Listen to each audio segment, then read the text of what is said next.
U.S. CFTC Chair Behnam, Coinbase chief legal among others to testify at House hearing. The U.S. Commodity Futures Trading Commission Chair Rostin, Behnam, Coinbase's chief legal officer Paul Grewal, and a slew of former regulators are set to testify Tuesday morning in front of a U.S. congressional committee. The House Agriculture Committee will meet to discuss legislation to regulate cryptocurrencies and hear from Behnam, Grewal, and former CFTC Chair Christopher Giancarlo, among others. The hearing, titled The Future of Digital Assets, Providing Clarity for Digital Asset Spot Markets, starts at 10 a.m.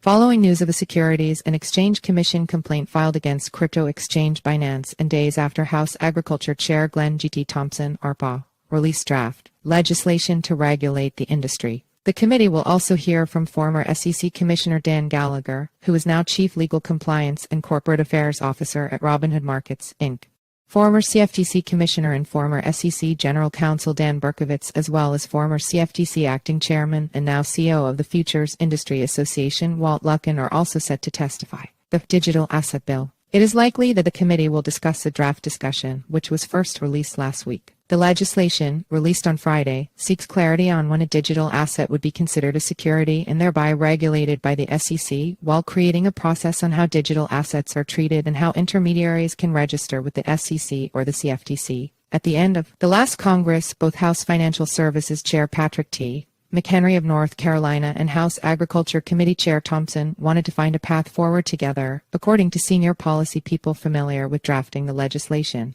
The draft legislation, called the Digital Asset Market Structure Discussion Draft, would create a framework that would give the CFTC jurisdiction over digital commodities while clarifying the SEC's jurisdiction over digital assets offered as part of an investment contract.